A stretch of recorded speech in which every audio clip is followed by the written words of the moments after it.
Fragt man die Standardliteratur bis Ende des 20. Jahrhunderts nach einem österreichischen Cembalo-Bau, so wird man nichts finden.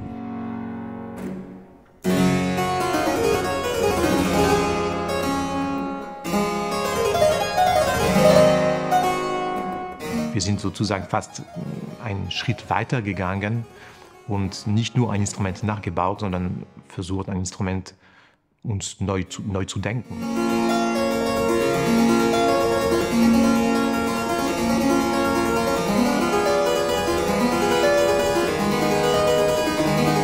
Äh, 600 Jahre österreichisches Cembalo hat die, glaube ich, geheißen.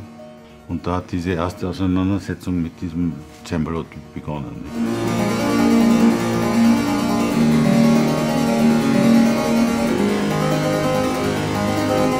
Wie das Cembalo neu bei uns war ich tatsächlich überrascht von dem Klang. Es war irgendwie ein ungewohnter Klang, zunächst fast ein bisschen befremdlich. Das Cembalo hat natürlich ein bisschen Zeit auch gebraucht, eingespielt werden müssen.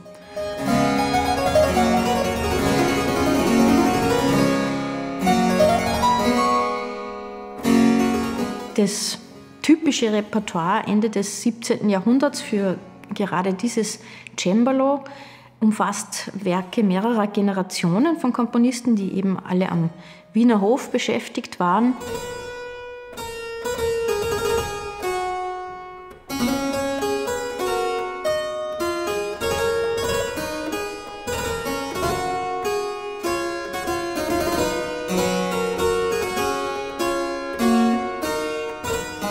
Die Vizerektorin für Lehre, Barbara Giesler-Hase, hat die Idee gehabt, gemeinsam mit Professor Ingemar Reiner einen Antrag zu stellen bei der Stadt Wien für eine besondere Finanzierung mit einem speziellen Projekt, ein Projekt rund um das Cembalo und insbesondere rund ums Wiener Cembalo. Es gab schon ein bisschen ein ähnliches Projekt, ein verwandtes Projekt vielleicht, mit dem Nachbau vom ältesten Wiener Cembalo überhaupt. Und da waren auch schon Alfons und Albrecht am Werk. Aber wir sind sozusagen fast einen Schritt weiter gegangen und nicht nur ein Instrument nachgebaut, sondern tatsächlich ein Instrument versucht zu rekonstruieren, das es nicht mehr gibt. Ja, wie hätte dieses Instrument ausgeschaut? 1660, 1670 am Wiener Hof. Alfons hat sozusagen das Instrument konzipiert, gedacht, und Albrecht hat es dann durchgeführt und konstruiert in seiner Werkstatt.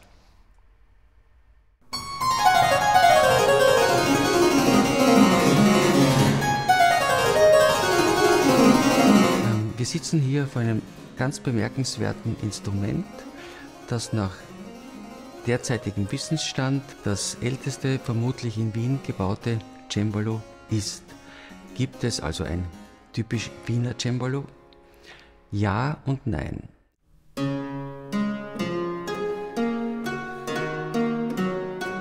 Der österreichische Cembalo-Bau steht in einer Tradition. Und zwar in einer süddeutschen Musik- und Bautradition, die ich gerne als habsburgischer Cembalo-Typ bezeichne. Typisch für diesen habsburgischen Cembalo-Typ, den sozusagen die deutschsprachigen Länder gemeinsam haben im Süden, ist eine ganz leichte Bauweise, ein offensichtliches Bestreben, die Resonanzbodenbreite möglichst klein zu belassen. Also wir sprechen von einer leiterförmigen Innenkonstruktion. Es gibt einen Unterboden, auf den wird aufgebaut, skelettartig eine Leiterkonstruktion, und auf diese Leitern wird von außen eine dünne Zarge angeleimt. In unserem Fall ist es eine Fichtenzarge. Oberhalb vom Resonanzboden ist dann innen furniert, auf eine quasi übliche Wandstärke aufgedoppelt, und oben sitzt ein Profil, sodass man meint, eine massive Zarge vor sich zu haben. Ein weiteres Merkmal dieses habsburgischen Cembalo-Typs ist ein hohler Stimmstock. Dieser habsburgische Cembalo-Typ lässt sich bis ins 16. Jahrhundert zurückverfolgen, an die Anfänge des Cembalo-Baus, dort wo wir die ältesten erhaltenen Instrumente haben. Und dazu zählt zum Beispiel das Instrument von Hans Müller aus Leipzig. Das hat bereits eine Eigenart. die das österreichische Cembalo dann lange noch beibehält. Und zwar hat es zwei fächerförmig aufgeteilte Springerrechen. Also man sucht bewusst sehr unterschiedliche Anzupfpunkte.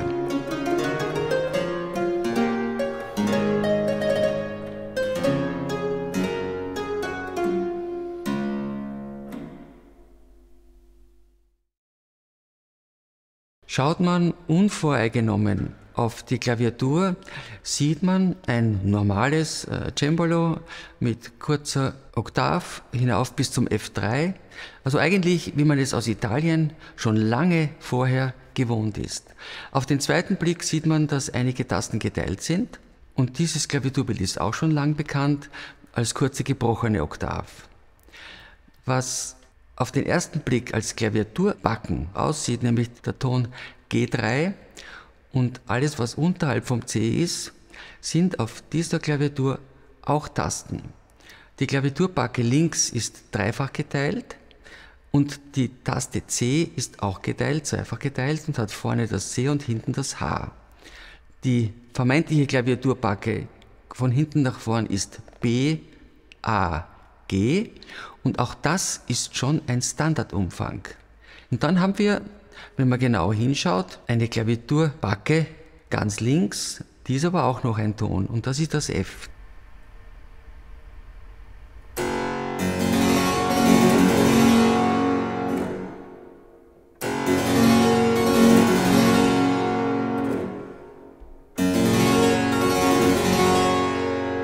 Eine Kopie kam nicht in Frage, weil es sozusagen kein reinrassiges Instrument aus diesem Zeitraum erhalten ist.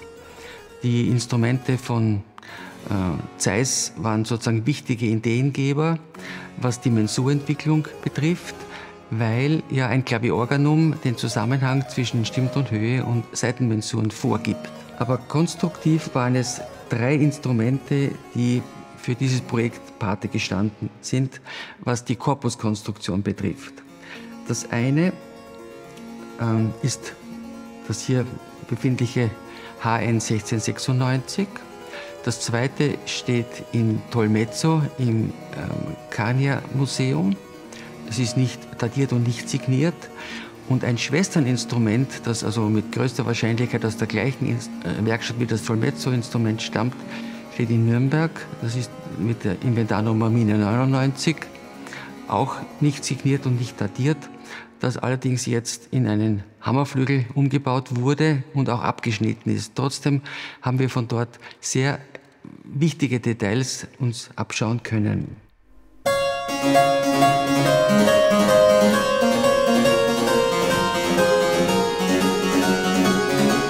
Was die Mensuren und die Anzupfpunkte betrifft, brauchten wir Vorbilder, wo also mehrere Springerreichen vorhanden sind.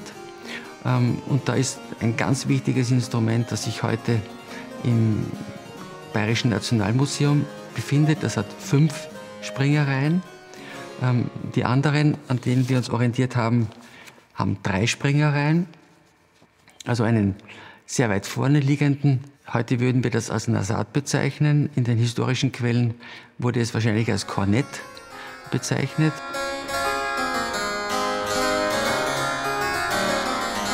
Dann gibt es eine mittlere, die als Prinzipal bezeichnet wurde.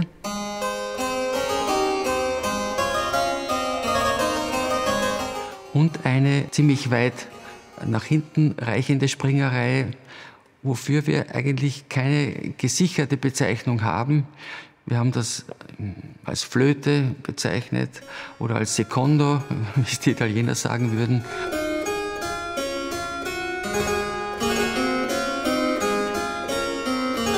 Da ist eigentlich noch ein Forschungsansatz, der offen ist. Wie hat man im 17. Jahrhundert dieses Muselar-Register bezeichnet, wie es die flämischen Virginale uns vorgeben.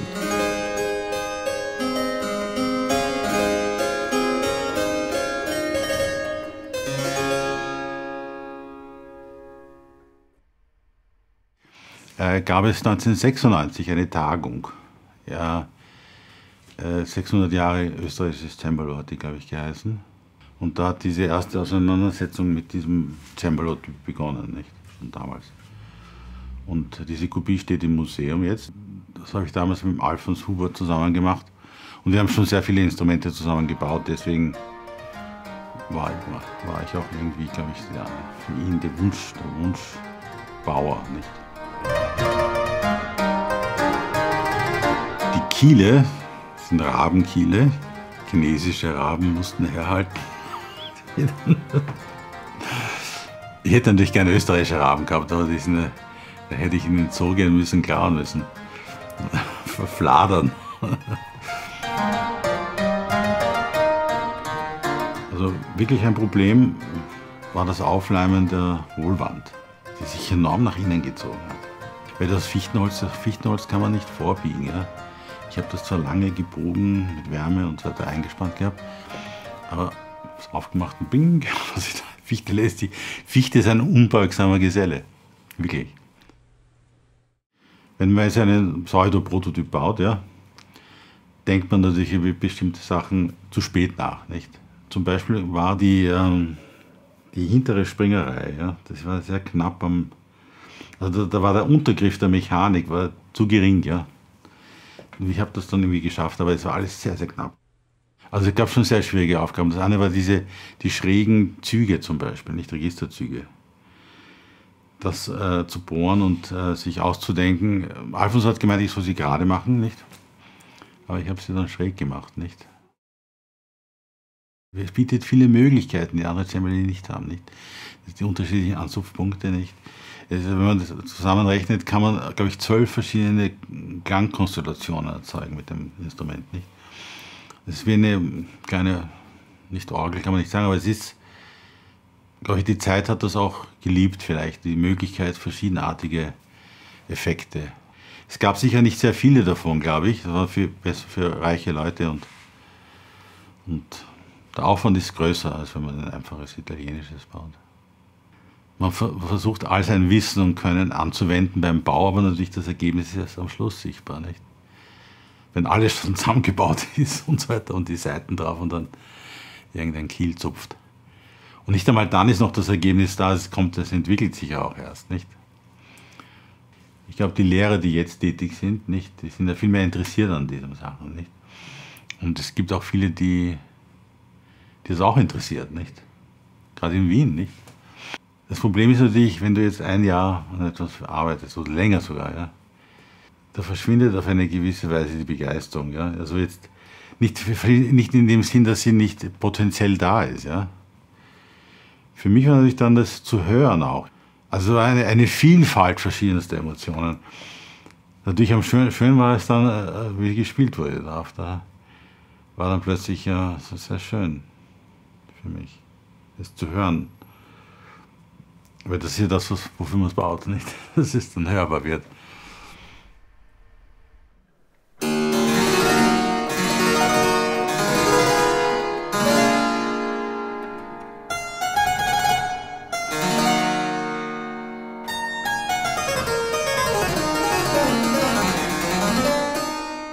Die zweite Hälfte des 17. Jahrhunderts, in die unser Instrument ja gehört, war die Regentschaftszeit von Leopold I. Und er in seiner Eigenschaft als Musiker und Komponist hat natürlich maßgeblich dazu beigetragen, dass die musikalische Szene am Hof floriert hat. Es waren viele Musiker beschäftigt, der Hof war immer ein sehr guter Arbeitgeber und es wurde zu vielen Anlässen Musik in Auftrag gegeben, weil Musik natürlich ein erstes Mittel zur Repräsentation des Hofs war.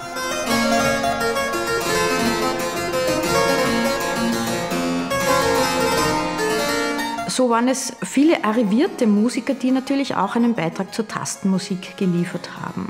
Zu den Älteren gehört hier Alessandro Poletti, der auch gleichzeitig einer der innovativsten war. Ihm folgt dann 1683 Franz Matthias Techelmann als Hoforganist nach.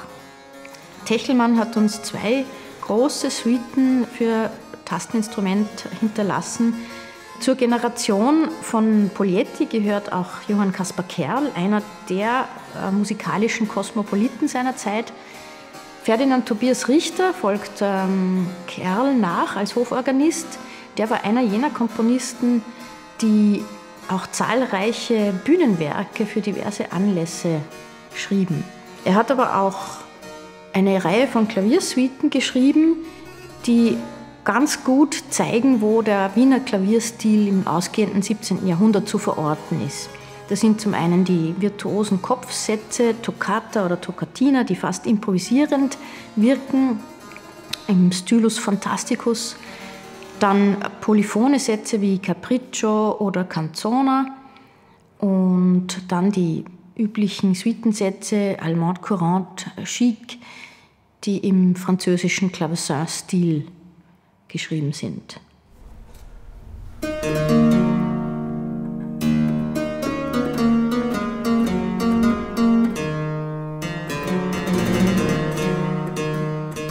Ab 1698 wirkt dann Johann Joseph Fuchs am Wiener Hof als Hofkompositeur und dann auch als Hofkapellmeister. Auch er schuf zahlreiche Werke zu verschiedenen Anlässen und er hat aber auch ein großes Werk für Tasteninstrumente hinterlassen, Suiten und Sonaten. Ein Schüler von Johann Joseph Fuchs war Gottlieb Muffat, der Sohn von Georg Muffat. Er lässt in seinen Tastenkompositionen die direkte Linie zu seinem Lehrer durchaus auch erkennen, aber er ist schon einer neueren Generation zuzuordnen, die den galanten Stil etabliert und pflegt.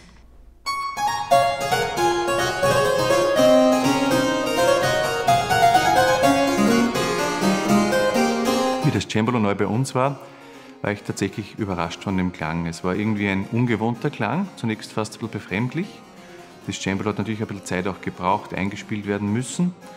Und zunehmend hat mich dieser Klang fasziniert und auch irgendwie fast ein bisschen magisch angezogen, muss ich sagen. Und speziell, wie ich dann das Repertoire für die CD-Aufnahme vorbereitet habe, ist tatsächlich Folgendes eingetreten. Ich habe die Stücke ausprobiert, zum Teil auf einem franco-flämischen oder französischen Instrument.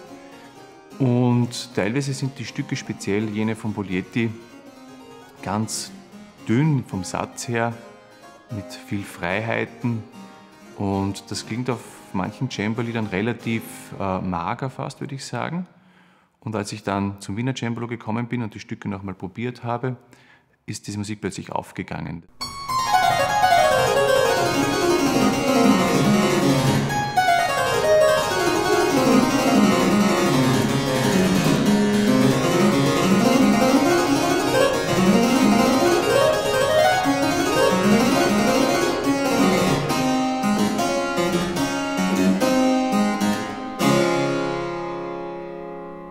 Es war dann wirklich ein Erlebnis, diese Musik von Poglietti, Richter und auch von Johann Joseph Fuchs auf diesem Instrument aufzunehmen, wo sich das Gefühl eingestellt hat, dass diese Musik genau für dieses Instrumentarium gedacht ist und wirklich aufblühen kann.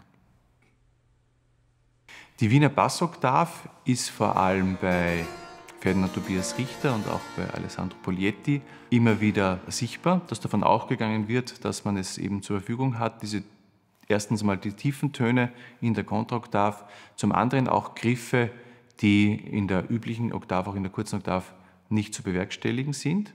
Und dadurch ergeben sich auch Klangbereiche, nämlich auch durch die Obertöne, wenn man in der linken Hand eine Oktav und noch eine Quinte zugreifen kann und dann die rechte Hand trotzdem noch freigestellt ist. Es ergibt sich dann eine Klangfülle, die auf diesem Instrumentarium aber nie zudeckt. Speziell im Register ist es ähnlich wie auch im französischen Cembalo-Bau, dass ein Register ganz weit in die Mitte, Richtung Mitte der Saite hineingeht, also mit dem Musela. Und auf der anderen Seite eben haben wir ein Register, das Nasar, das sehr nahe am Steg eben zupft. Dann gibt es in der Mitte vielleicht den Hauptzug, wie Principale oder so, der die Saite in einem gewohnten Bereich anzupft. Als Plenum ist es dann möglich, eben den Hauptachtfuß entweder ins sehr helle Spitze zu lenken und dann eher ein helleres, raueres Plenum zu haben oder ein sehr sanftes, rundes Plenum in der Kombination des Hauptregisters mit dem Musela. Die Register Nasar und auch Muselar. Auf die kann auch der Lautenzug zugreifen. Dadurch hat man etwas Zartes, aber eher Spitzes, Helles beim Nasar oder etwas sehr, fast ein bisschen Sphärisches, Dezentes beim Muselar. Und man kann da wirklich viele verschiedene Klangnuancen abbilden mit diesen verschiedenen Registriermöglichkeiten.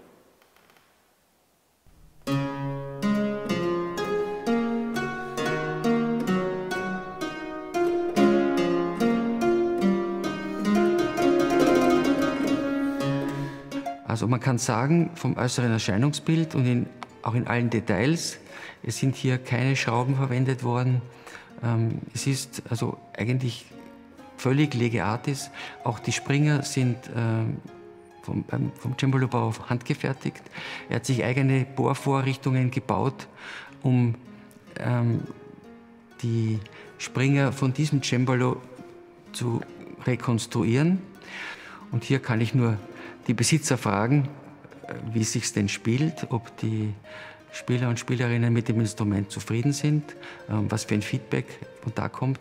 Das ist dann das, wovon dann die Forschung wieder lernt, weil es ein ständiges Feedback ist, in der Praxis zurückwirkend dann auf den Forschungsstand.